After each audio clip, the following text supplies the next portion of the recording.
Welcome to the Loudon Board Gaming channel. I'm Ken, and today I'm going to be going over my top 5 solo board games. These games I enjoy the most playing solo. Now, if you're seeing these games and you're wondering, well, why wasn't this game on it? Or why wasn't Spirit Island on your list? Well, because a lot of those games I either A, I've never played, or B, I play mostly multiplayer. So Spirit Island, I've never played it solo. I've only played it multiplayer, and I enjoy that game multiplayer. At the end of this video, I'll be going over some other games that didn't quite make the list, or why they're not on this list, or why I like them as a solo game. So at the end of this channel, stick around and you can see that as well. Before I begin, if you like this channel or you like the content on my channel, please give it a like, subscribe, and leave some comments. And why don't you mention some of your favorite solo board games? So my top 5 solo board game is Imperium Legends. Now, Imperium Legends is a civilization deck building game.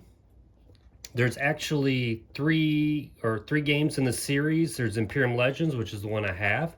There's also Imperium Classics, and there's a new one called Horizons. And really for me, I just needed Legends. Legends has, each of the games has quite a bit of civilizations that you can use. So in a deck building game, you start with a small deck, and throughout the game, you'll be adding more cards to your deck.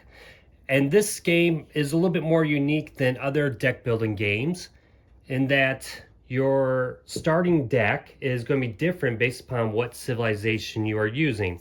So in this example, I have the Utopian civilization, and they're going to have a certain number of cards that's going to be different than all the others. And matter of fact, they have these things called the Sacred Scroll cards. So their deck is going to be different, and their starting hand of cards is going to be different. It's also unique in the way that you build your deck.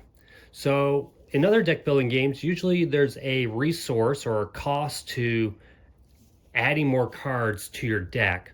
Whereas Imperium Legends, you have different types of cards like land cards and I'm not sure what this one is called, but kind of civil cards maybe. Or maybe these are the civil cards. But you have different types of cards, and you just can't buy the cards. You actually have to play other cards in your hand that will say, acquire a land card or conquer another civilization here. So it's really unique in the way that you add cards to your deck. You also have in your own civilization, you're going to have cards that will be added to your deck as you go through your deck. So you're going to have, maybe it'll be like this, and after you've gone through all of your deck, you add a card from a stack of cards. And then eventually when you get to your, I believe it's your advanced civilization, so you start as barbarians. So I don't know if I have an example of, so these are civilized cards, whereas right here, these are barbarian cards. And if you are on your barbarian side, you can then play these cards. But if you're not, and you're on your, or actually it's called the Empire side, you can't play these cards anymore. You can only play these cards. And so when you get to your Empire side, you get to then develop some cards, and this is where you get to kind of choose what cards you want to add to your deck. Now that makes it very interesting in that when you draw your 5 cards, you're going to decide what card you want to play. And on your turn, you normally only have like 3 actions you can do. So you might only be able to play 3 cards, but you'll have like 2 cards left in your hand. So you might think, do I want to keep these cards for next round? But if I do that, then I'm not going through my deck as quickly as I want to. So I might choose just to discard all of my cards, just so that I can cycle through my deck faster to add more cards. Because the way that the game does end is if you get all of your, I believe it's your development cards, if you're getting all your development cards, or any player that does it, will then trigger the end game. So it's kind of a race to see who can get through their deck and get all their cards into their deck the quickest. But as you're adding more cards to your deck's getting thicker, it's taking you longer to get through it. There are things that you can do. So I don't know if I have an example of a card, but some cards allow you, like this one says here, you may garrison a card, and basically I can take a card from my hand and just put it under this card. So you also have like a tableau of cards out here that you've been playing, and so sometimes you can put those under. I've never played this game multiplayer. I've only played it solo. It is a little bit more complicated of a game, and I'm not sure whether or not I am willing to teach someone how to play this game. The game comes with, I don't know how many civilizations there are, but there's like, those are the Utopians, who are these. This is the Qin Dynasty. I actually have a playthrough on my channel of this game, so if you want to check out that. Amaleks. You got all kinds of different, there's some that I haven't even played yet. So this game has like the Egyptians. You have so much replayability just in one game, and you have different tokens for your resources, population, and I call them bricks, but I guess they're just like building materials, and then victory points. And your goal is just to get to victory points. Now, the AI in the solo play, you're going to use, you get to actually pick what civilization you want to play against. And each civilization, again, has their own unique deck. And each civilization is going to have a different AI card that you use. Although the AI is kind of, you run it the same way, you're going to have their cards are going to be displayed out here, and you're going to have a die, and you roll it, and that's the card that they won't play for that turn. And then you play through all the cards. And if you draw this card, you do this effect. If you draw a card with this symbol on it, you do this effect.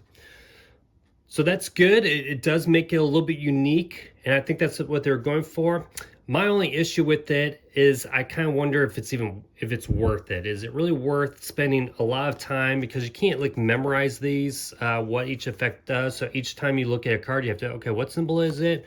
Okay, where is it on here? And then when they flip over to their, and I don't think I have it, but they have, here I'll show you an example. They'll have like two cards here.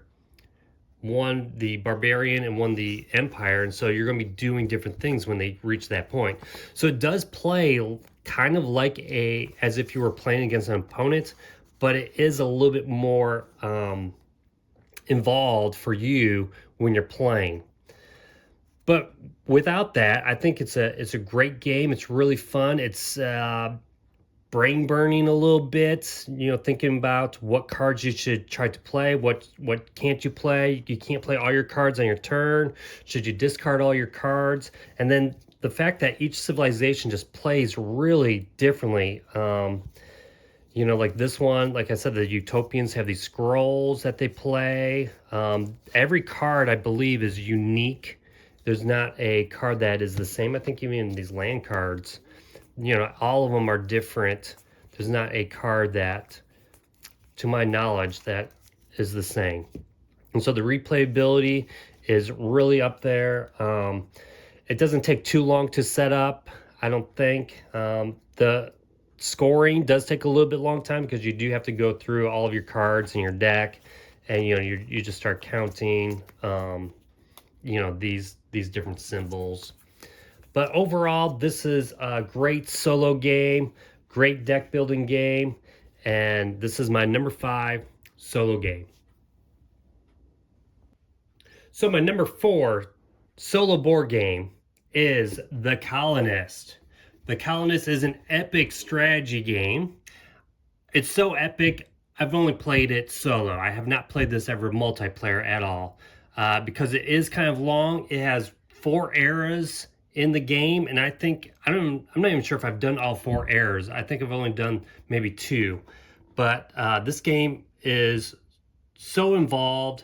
It's not a complicated game. It's just there's a lot that you can do in this game. And so this game is all about getting resources, building new buildings, and using those buildings to make new resources of the resources you have. So you have your own player board here, and your player board, you will be building buildings, and this building, for example, will give me a green dude here. And then I can use this green guy and place him in another building. So if I place him here, he will then produce 2 wood for me every turn.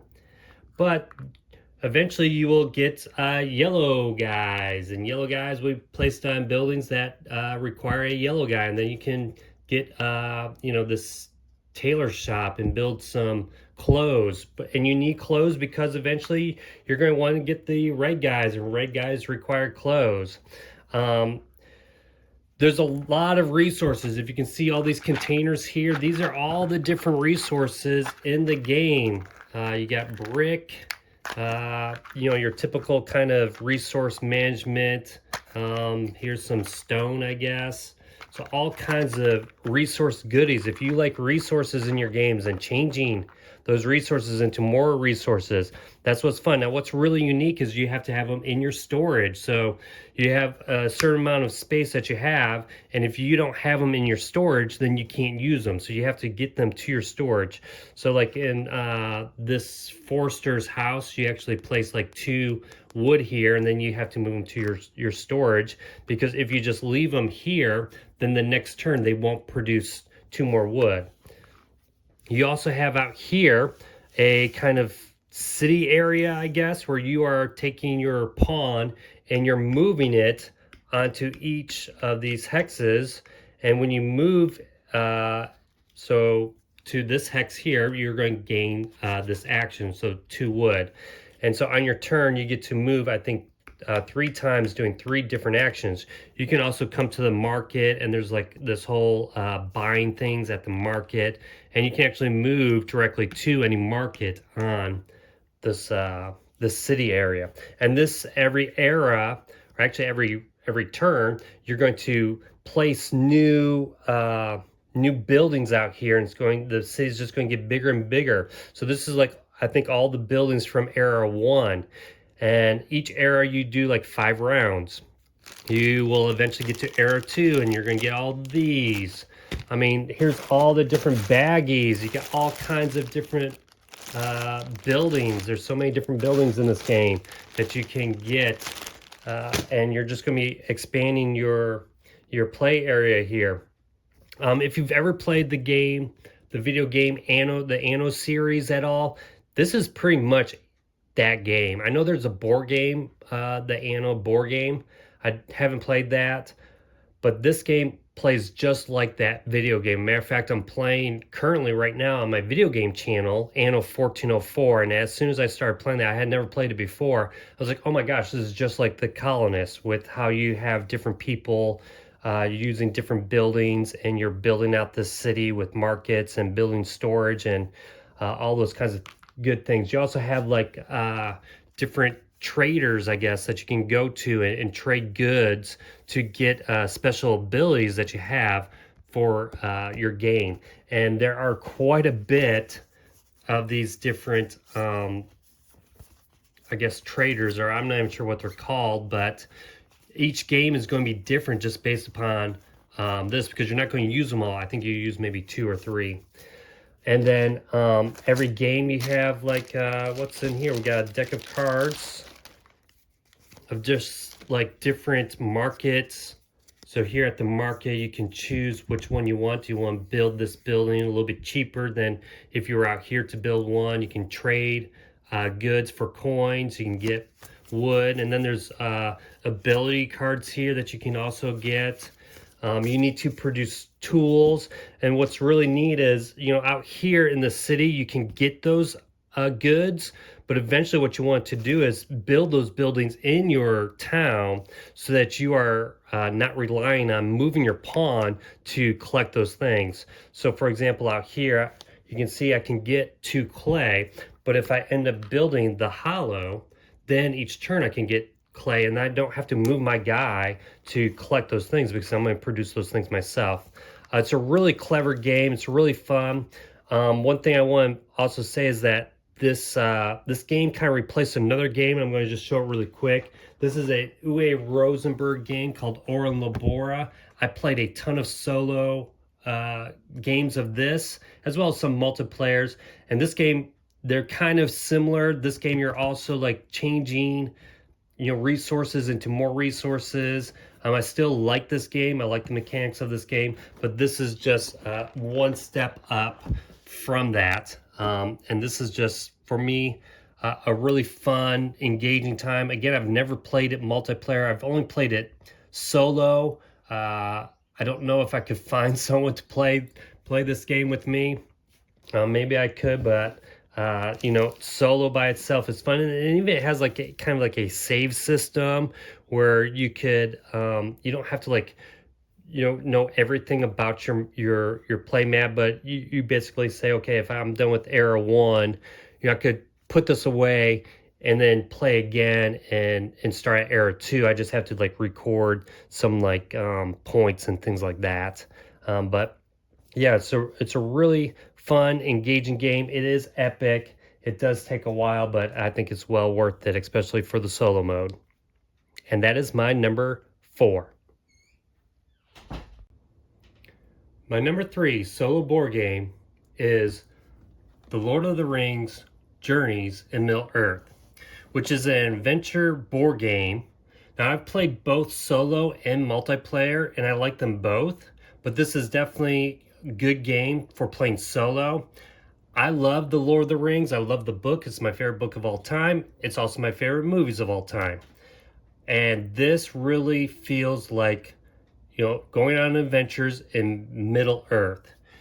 You have this boards set up here, these different tiles, and this is app driven, so the app will tell you which tiles to place out, and every time you play it, it's going to be a different arrangement because it randomizes where you place the different tiles. You get to choose different characters, so you could be Bilbo or Gimli, Aragon, and here are some of the miniatures that you get with the game. The miniatures are so good. I wish I could paint them, but I don't have the time for that. And you are building up your character. You have a deck of cards here that represents what your character can do and has different actions on each cards, and you are cycling through these cards. And there's a little bit of kind of deck building as you level up. You're going to be replacing some of these cards. You also get choices of what type of, what's Bilbo going to be? Is he going to be a kind of sneaky Bilbo? So you pick kind of like a class for each of your characters. You can play this with using one character if you want, or you can play solo with more than one. I prefer playing with more than one character. And the app is going to drive everything, so that's another nice thing about this. You might not like apps with your games. It is kind of nice to not having to worry about like tokens for hit points, and it keeps track of all that. So the app just keeps track of everything and also reveals things to you. You also have these larger boards, so you could have an adventure in a dungeon, or it could be in an outside area. So you're not doing so much exploration, but just going around and doing different things in kind of a smaller space. But then you also have like this overworld kind of exploration, and that's what's really fun about this game, is the exploration in the game. You don't have all that much time always to be going and exploring. You have objectives, but at the same time you have like little tokens out here and you want to kind of investigate that, but it might not be part of your objective. You got different baddies you can fight. So here's like an orc here, and then you have your cave trolls. I also have the expansion for it, the Shadows Path. This is the only other expansion I have for the game, and I haven't even played this one yet. But it comes with, the Balrog, and you can play with Gandalf here, and that would be cool to do those characters. And then you can mix and match them as well as you go through the campaign. So this is a campaign game. I have other campaign games such as Gloomhaven and Imperial Assault, but I play those multiplayer, whereas this game I do play solo, and I do enjoy it quite a bit. The only thing I wish it did have, and maybe, I don't know, Board Game Geek has some examples of it, where you could just play like a single mission. That would be kind of cool if you could do something like that. But as of right now, as far as my knowledge is, you can only play through a campaign. But at the same time, the campaign's fun, and you just pick up where you left off, and the app saves everything for you. There's a ton of replayability because there are quite a bit different characters you have, plus the different classes you can pick for the characters. So when you're making your deck, you're going to take like cards that are for Bilbo, and then you might have like something called a Pathfinder, and then you would add those cards to it as well. The combat's a little iffy. You're not rolling dice, and sometimes rolling dice is kind of fun. You're more flipping cards over, and you're trying to match symbols up in the top of the card to see if you're successful with things. You can get like inspiration tokens to kind of help with those checks, but you have different types of checks, so it's not all combat. You might have to climb a tree, and in order to climb the tree, you have to do maybe an agility check here. And so if you pass that agility check, then you're successful. You're up in the tree. Maybe you're able to scout out more. Yeah, a lot of replayability. This is so much fun. If you like Lord of the Rings and you like these kind of adventure-like games, check out Lords of the Ring, Journeys to Middle Earth, and that is my number 3 solo board game of all time. My number 2 solo board game of all time is Mage Knight, the board game. I'm going to talk a little bit about my version of Mage Knight, the board game, because as you can see, this was purchased through a liquidation.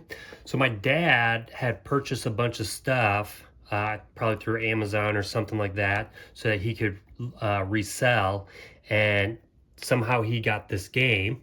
He gave it to my brother, who doesn't really play too many board games, and I saw it on his shelf, and I was like, ooh, you got Mage Knight the board game? How'd you get that? And he told me how he got it from my dad, and I said, have you ever played this kind of complicated game? And he was like, no, I have no idea. So I asked him, well, can I have it? Because I will play it. And so he gave it to me.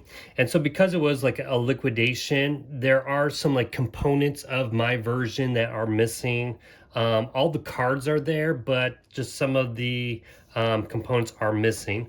But I love playing Mage Knight, the board game. It's on a lot of people's top solo board game list.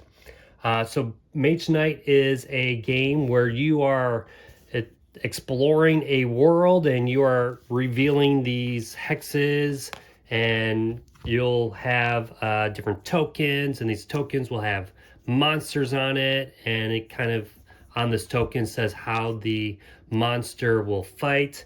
A lot of that is predetermined, so you know exactly how they're going to attack you. There's no like rolling dice.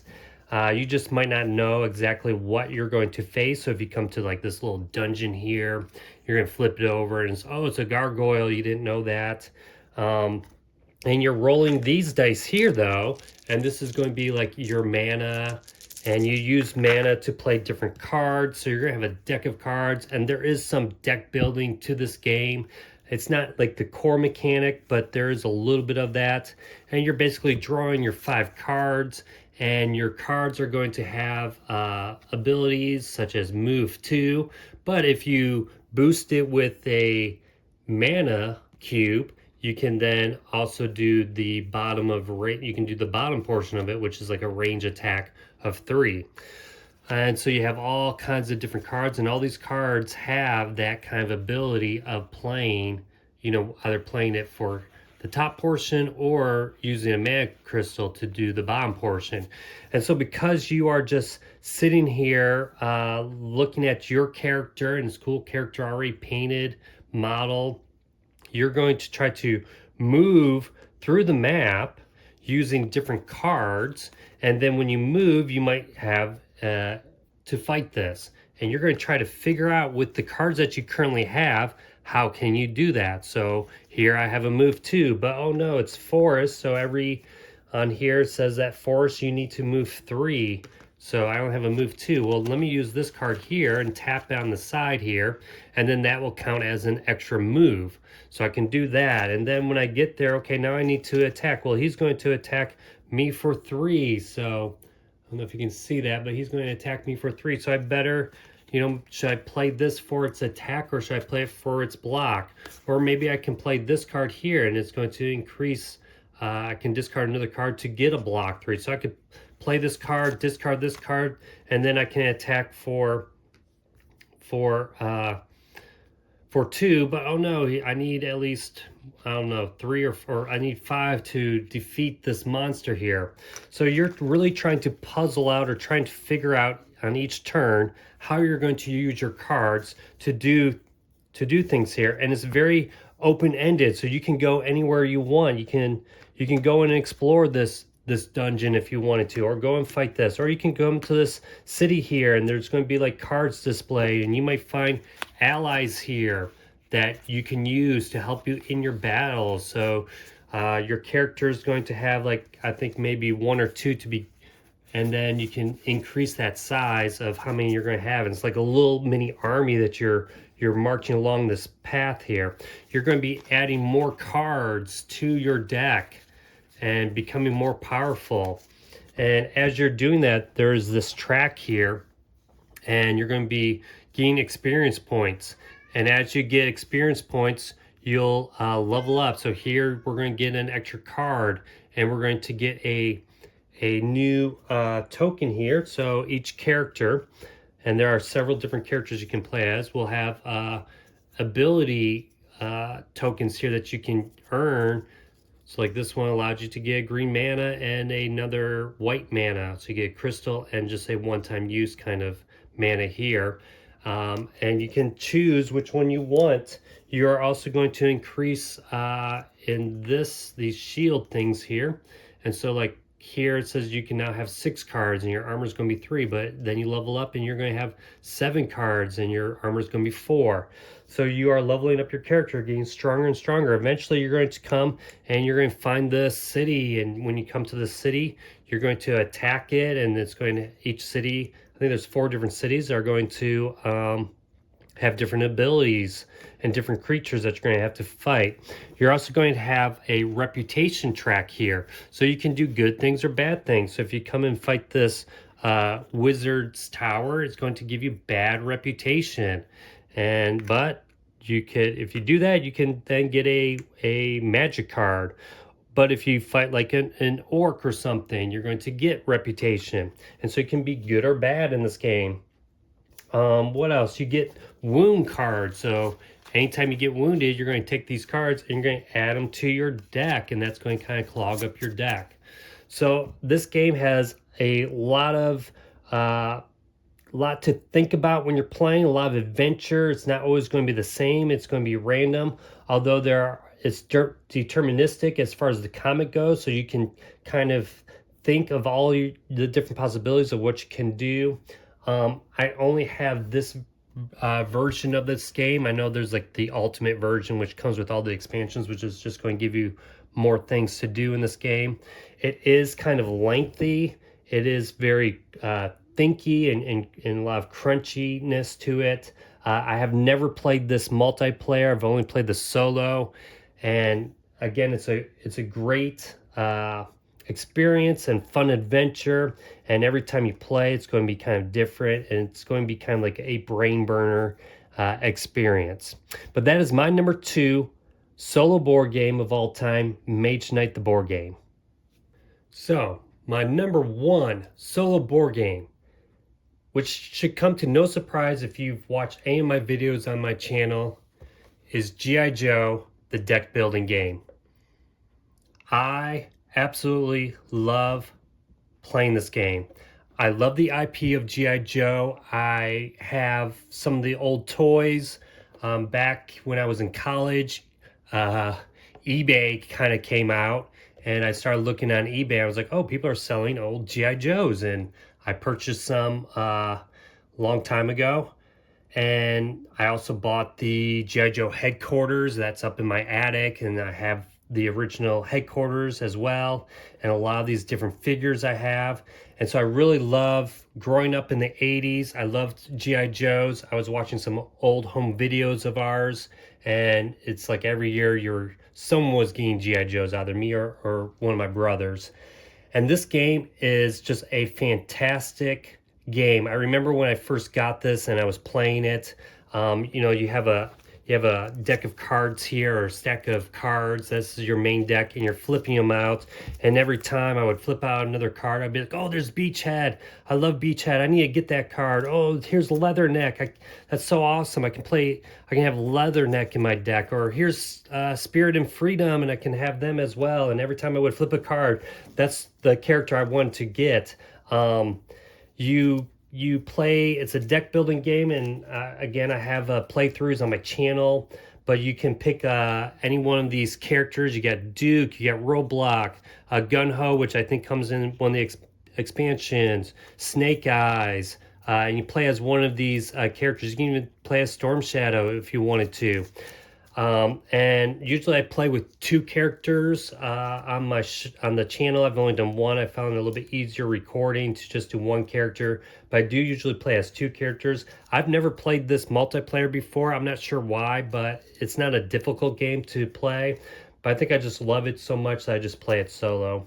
So you're just building up a deck, you're purchasing cards out here, and what's really neat is it comes with these mission cards, and these mission cards are going to give you kind of like a story to go through, and there's so much variety in these missions, because when you play the game, you're just going to shuffle, you know, some of these, and you might only take two of them, and you go through in your mission. There's like 3 acts, and the base game, I think, comes with 2 missions, and each expansion comes with 2 more missions. You're going to be fighting your Cobras here. So you got Serpentor, which I think is an expansion, and Firefly.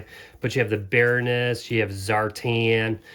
If you're familiar with the show at all, you would love this game. And then you do have the dice, and the dice are nice and chunky and fun to roll. And you're not always going to get the results you want. Look at that. I just rolled all blanks here. So that's going to happen quite a bit. But when you do defeat it, you get so excited. Even in my very first playthrough, I was like, "Yo, Joe," every time we would beat a Cobra officer. You have Cobra troopers there coming into your deck and foiling your plans here. Battalions are going to come out and cover up your cards. You have this cool doom tracker that if it gets ever to the top, you've lost the game. And also, I didn't show him the cards, but you get vehicles. Like G.I. Joe was all about vehicles too. I think I might have had this when I was a kid. And you're going to put them in your hangar, and your Joes are going to go into this vehicle and go do the missions. And here you can only use 3, but if you have this transport, which I was just watching a old home video. My older brother got this once for Christmas, and you could just put all your Joes in here, and that's why it's like 8. You have different gear that you can use, and all of your favorite Joes are in this. You know, knowing is half the battle. Look at the reference to the cartoon here. So much great stuff. I love this game so much. I have all the expansions except for the Snake Eyes expansion. I don't have that one yet. I do want to get that. And then they're coming out with a new one called the Crimson Guards, which has my 2 favorite Cobras in it, Tomix and Zamat, the twins.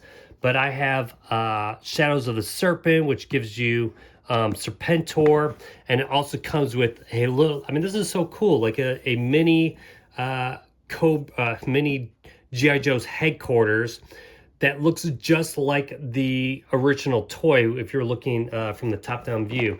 I also have Cold Snap, which gives you all the dreadnoughts. They were a major part in the cartoon.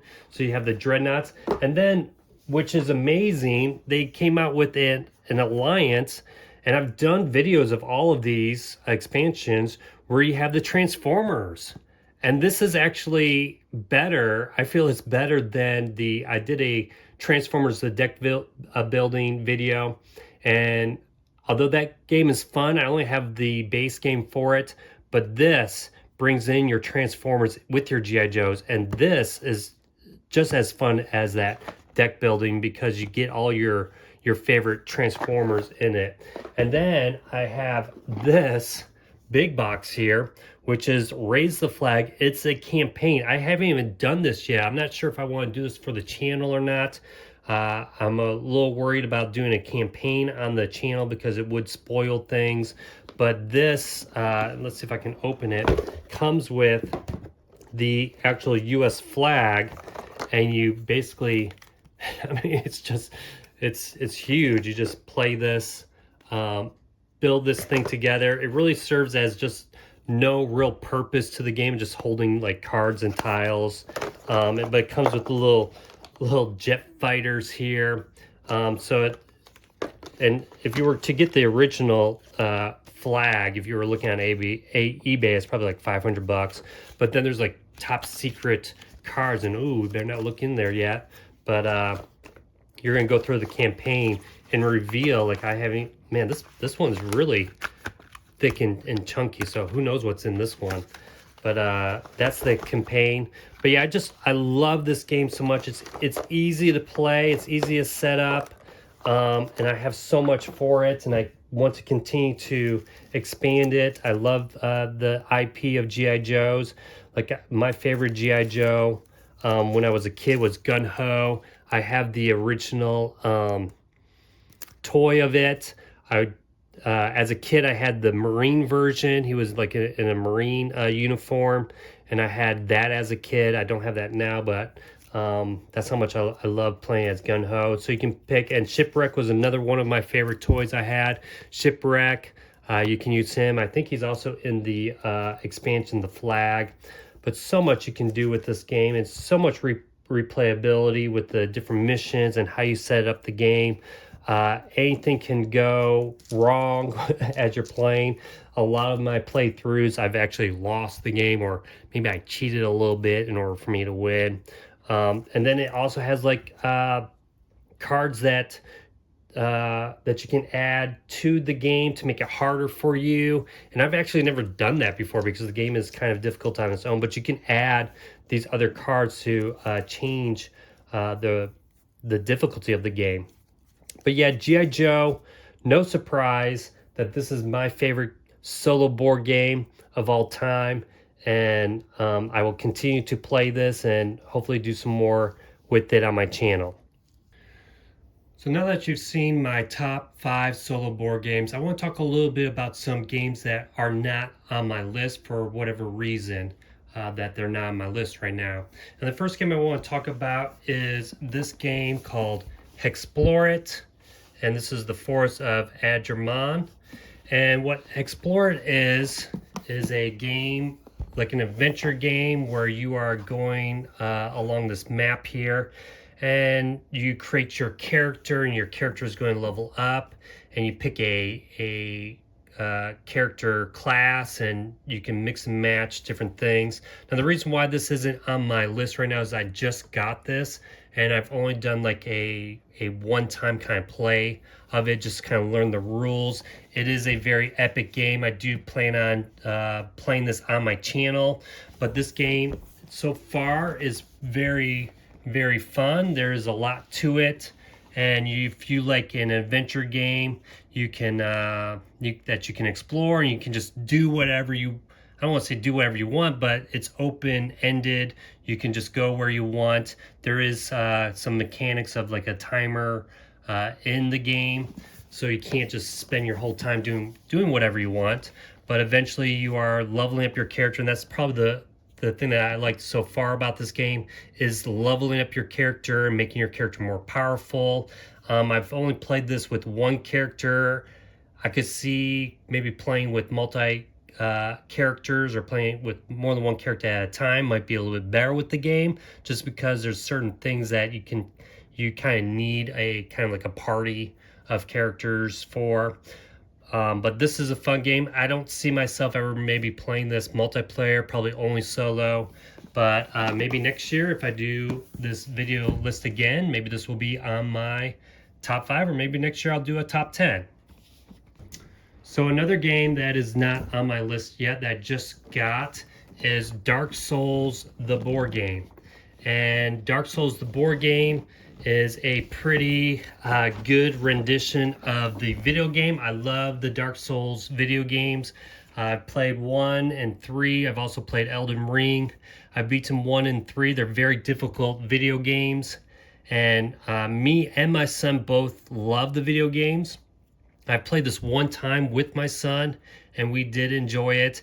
It is a little, what I want to say, a little lengthy, but it was fun playing with him. I could see myself just playing this solo. I do want to try it, just playing solo, but there is a lot to this game. The miniatures are just incredible. If you know anything about the board game, when you open up these, look at these miniatures, you'll be like, wow, that's the actual character from the video game. And it does kind of play like Dark Souls, the video game. You have a character that you're going to level up and create, and you're going to get all these different gears. And when I purchased this, I also went, and they have a ton of stuff for it. So I purchased like the Phantoms expansion, and then extra character classes, which comes with just different minis that you can use for your game. And when you get certain armor, you would change out the mini for like the Black Knight armor. And also, like this expansion just adds more to the game, more bosses. And that's another thing about the game. The game has your mini boss and your boss that you have to fight, and you're trying to use the AI has like a deck of cards, and you're trying to figure out like, okay, what is that AI going to do? Just kind of like the video game, we're trying to figure out the patterns of the boss to fight. But this has been a very fun game. I'm looking forward to playing more of it, and maybe next year this will be on my top 5 or 10 solo games.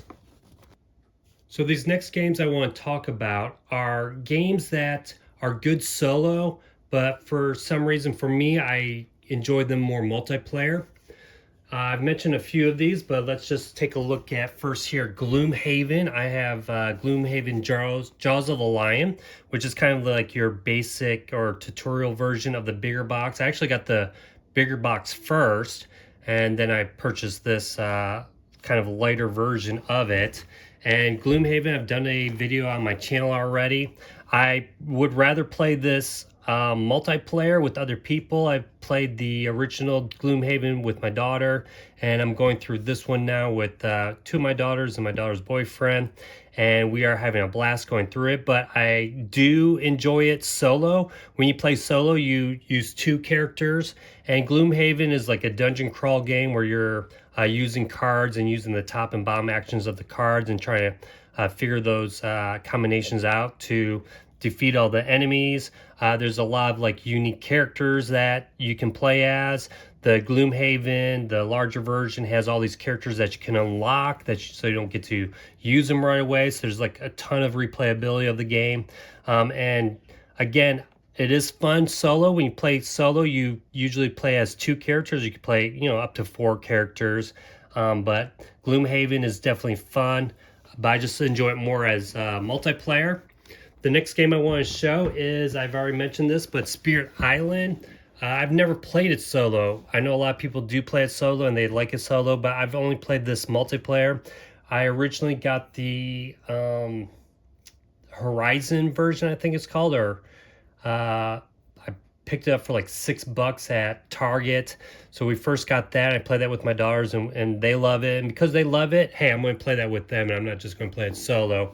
And then we picked up the original version, and basically in Spirit Island, you're going to have a spirit that you play as and a deck of cards, and bad things are happening to your island. The colonists are kind of building up, and you're trying to get rid of them. And it's very, each spirit is kind of unique and different, and some spirits work better with each other. But again, I've never played this solo, but I do enjoy it. I'm sure people that play it solo would enjoy this as well. Another game I've done on the channel as well is Marvel United. Again, good solo game, kind of like Spirit Island a little bit, where you are trying to, defeat the baddies on here in a kind of, I don't know how I want to say it, but, you're using cards and you're using abilities to kind of stop what's happening to the board, kind of like a pandemic, almost like where things are going kind of like build up and you're trying to stop what's happening.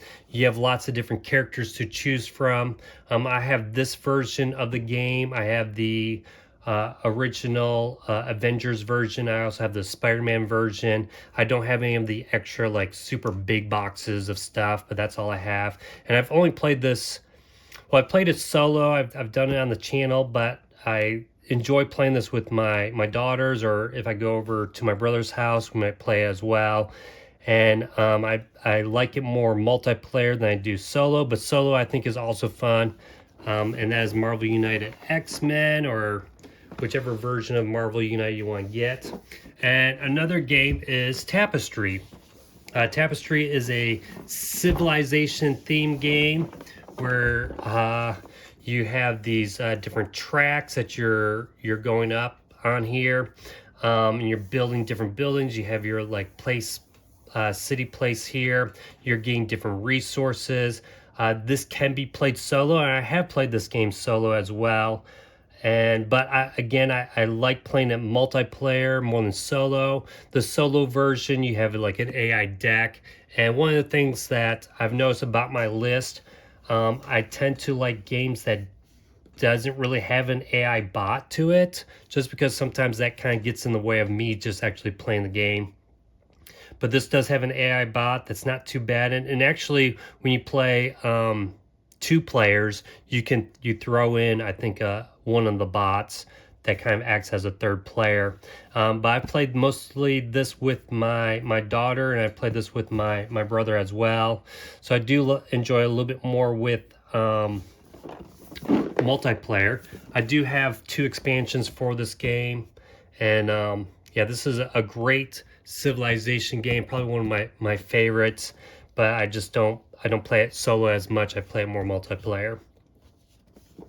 All right, so the next games I want to talk about are games that would make this list, except for there's actually no solo mode to these games. I play them solo, but I play them where I play as 2, I don't want to say 2 characters, but I play as both sides, because most of these games are for 2 players or more. And so the first game I want to talk about is Duel of Ages 2. This game is not solo. You are playing against someone else. And what I'll do in this game is just play as both characters or both sides and just kind of have fun with it. I'm going to kind of open it up because they don't really have a whole lot of pictures on the back side of it. But you have tons of different pieces here. And what this game is, it's like a skirmish between you and the other player. And let's see if I can get some of these cards out. And what it is,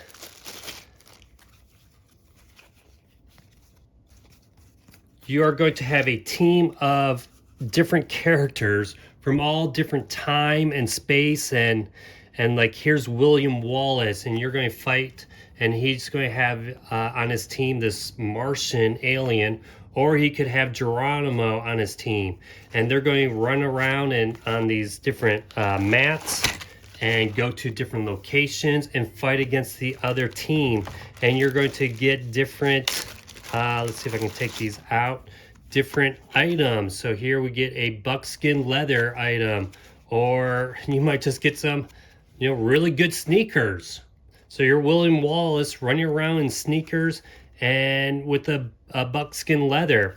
And so that's what I really like about this game, of how unique it is, of having your different characters from different time periods and finding different items. It's like the old movie Bill and Ted's Excellent Adventure, where they were, Genghis Khan was in the mall with different gear and doing different things. Now this game is very random in the way that it's played. I kind of tweak a little bit of the rules when I'm playing so I can get like more items for my characters. You go into these labyrinths, and when you go into these labyrinths, you're going to have like a challenge. So it could be like the Sphinx riddles, and you flip cards. You're usually flipping cards to determine what happens. There's no dice rolling, although I think you can play. I think they do have rules for dice rolling if you wanted to do that. But it's very random whether or not you're going to be successful, and then it takes you back to like your base or somewhere on the mat, and you have to like run back over to these spots. But again, I've never played this, or I might have played this multiplayer once or twice, but I usually just play by myself against myself. But there's no solo mode, but it is a very fun game. I actually have a video game that I created on Steam called Conqueror of Time, which takes some inspiration from this game. And so I do enjoy this game quite a bit.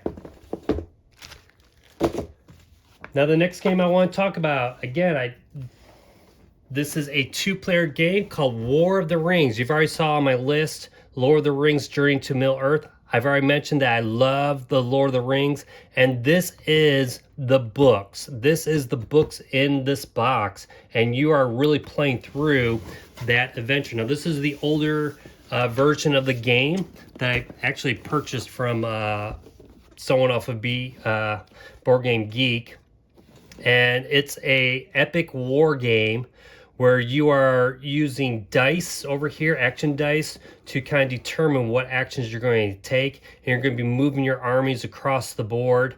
You either have the Sauron enemy or the free people battling each other out. There are different ways you can win. You can either get Frodo to go all the way to Mordor and drop the ring off, or you can win a military victory by conquering certain locations. And the same thing with the Shadow player. They're going to try to conquer the lands of Middle-earth, or they're just going to corrupt Frodo and the ring and win that way. And this is such a good game. It has these cards that you get that you're going to be using to play in battle. There's all kinds of different minis that you're using. You have your different characters like Gandalf or Gimli or the Witch King. And again, this is the Fantasy Flight version of it. So the cards are a little bit smaller. The board's a little bit smaller, but the board is huge. It is a big game. I've only played like partially multiplayer with someone once, but I've only played this really with myself as playing both sides, and I enjoy it and I have a lot of fun doing that. It doesn't bother me that I have to play both sides. I just want to play the game. I think there are like some solo rules that are kind of complicated that you can get off of Board Game Geek. I haven't done that at all, but War of the Rings is a fantastic game that I just play with both characters. All right, so the next game I want to talk about, again, it's not a solo game. This game is called Earth. I don't know if you can see it. The box is so big. Earth Reborn. This is an older game. I forget what year it came out, maybe 2012 or something. This is one game that I purchased early on when I got into the hobby of board gaming. And again, you can't play this solo. Maybe there's some rules online, I don't know, for playing solo. But I just play as both characters or both sides. And I'm going to flip this over.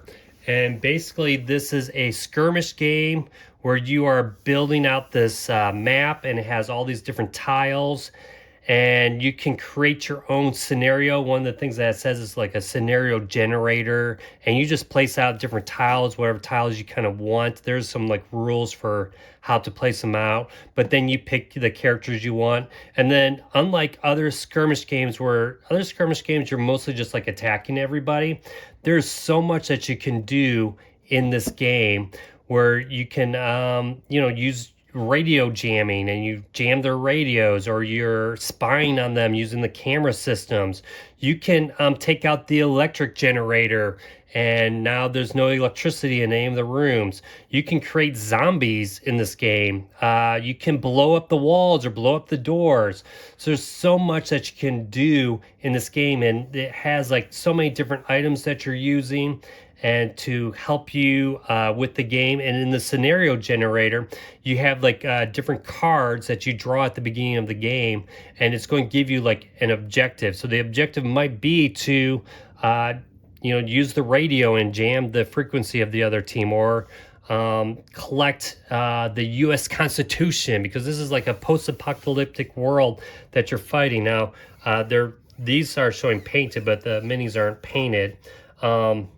They have each mini has like an arc that they have a certain facing that you're doing. You have, of course, dice.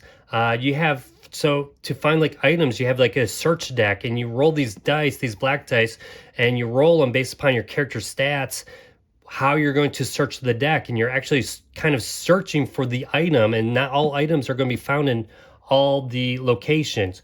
What's so fun about this game is that it feels like a cinematic movie. I remember once playing this game where my character stepped on a landmine on purpose, just so that I could blow a hole through a wall that would lead my other character to the U.S. Constitution. And then I ran towards that, and as soon as I took the Constitution, there was 2 zombies to my left and to my right.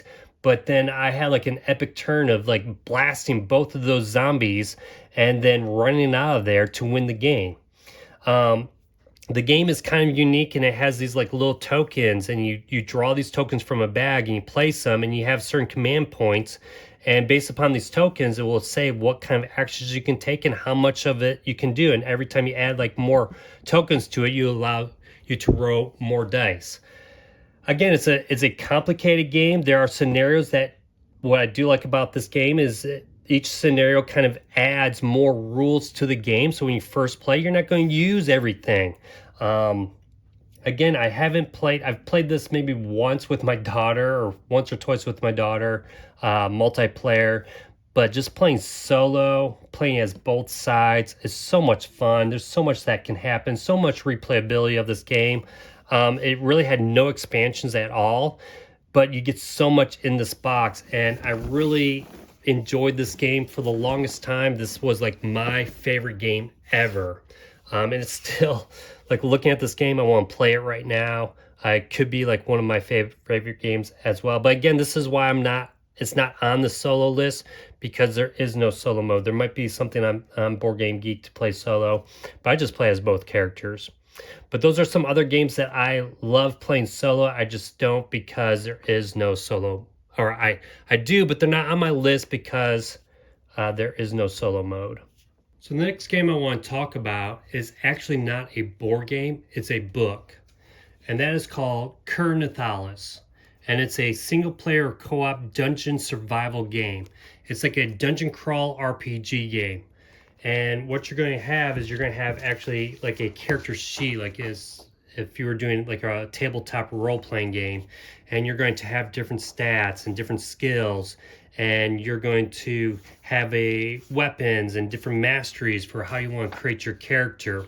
And everything is played through this book, and it randomly generates a dungeon for you. So here you're going to maybe roll on a D100, and you're going to draw the different room tiles, and each room tile is going to have a door, and you're just going to be exploring this random dungeon, and the dungeon might have different monsters in it. So you go to these tables and you roll with the D20 what monster you might encounter. But there's other things to encounter, such as traps. You are searching for things. It's a survival game, so you have a torch, and you have food, and those things are going to go down. And it's kind of reminds me a little bit of like Dark Souls, where you're just trying to survive these gruesome dark dungeons. There's a boss for each dungeon that you're trying to defeat, and you're going to come across different weapons and items. So far, I've only played the kind of tutorial dungeon, and I do plan on playing more of this game, and hopefully I will be playing on my channel. But it is a lot of like rolling dice and creating your character and leveling up your character, and it's very unique in the way that it levels up. It has what are called masteries, and you pick kind of 2 masteries for your character. So this character, I don't know if you can see it, but I'm a tracker and weapon master, and it gives me different abilities for that. But this game so far is pretty fun. What's nice about this game is setup is pretty easy. There is obviously a lot of reading to do for the rules, but a lot of the reading is just like the monsters themselves and how they fight. Talking about rolling d6, and this is the action they'll take. But then again, like you could play a little bit. You could play like a couple rooms and then easily put it away. I just put it in this folder here, and you just need this book, and you can just play really easily. Roll some dice. You can put it away and come back to it later. And so far, I've been enjoying this game. I do plan on playing it on the channel. All right, so the next games I want to talk about are a series of games called the BIOS series of games. So on my channel, I've already done BIOS Genesis. I've played that solo. I have BIOS Megafauna. I've not played this game yet, but I do plan on playing it and playing it on the channel. And then I have also BIOS Origins. Now, I first originally got BIOS Origins, and I've played it. It does have a solo mode. I actually haven't played the solo mode. I've played this game with playing as both sides. So there was like 2 players, and I just played both sides of those players. In BIOS Origins, it's like a civilization game. I have played this multiplayer as well, and I've enjoyed it quite a bit. It's a very unique and different kind of civilization game. A lot of things are abstract, but your planet here is going to be changing throughout the course of time. Your civilization is going to be evolving into to modern time, and they're going to learn different technologies. Very fun, engaging game. Sometimes it has like these event decks that kind of, you think, oh my gosh, I can't believe that event is affecting me and I'm going to lose the game, but then you end up winning the game. But you have BIOS Origins, and this is a series of games. So you start off with Genesis, and you can actually play this solo, which I've done, and then whatever happens in this game where you're doing like microorganisms and eventually evolving to like a land organism, you then take that character or that creature that you've made, and then you bring it into the Megafauna, which is about surviving as a creature on the land. And after you do that, and your creatures, it reminds me of like the video game Spores, and you're evolving your creature and you're getting different body parts, and then you can take that creature and then you will then use that and actually not only use the creature, but how the game ends. Like you have different tiles here, and these tiles will determine what the land will look like. You then take those tiles and you can actually use them in BIOS Origins. On the back side here, I know this is showing the Earth, but on the other side it's just all water, and you take the tiles from Megafauna and you place them on this map, and then you can play your creature or your civilization on here. And so there's a whole solo version of the game that you play through all 3 of them. So I do plan on doing that for the channel. I've done BIOS Genesis so far. Next, I will try to do BIOS Megafauna, and then finally BIOS Origins. So again, they are not on my top solo games, but I do enjoy playing them, and who knows, maybe next year they will be after I played all of them. Again, BIOS Origins I've played the most, and I do like that one multiplayer or playing both sides. I haven't actually done the solo mode. So those are my top solo board games, as well as some other games that I've mentioned that I do enjoy playing solo. I hope you enjoyed this video. Please give a like and subscribe, and leave a comment, like say what are some of your solo games. If you saw any games in this video that you would like for me to do as a video in the future, go ahead and leave comments and let me know, and I will try to do my best to show that game in a video. But as always, thanks again for watching, and I will see you next time.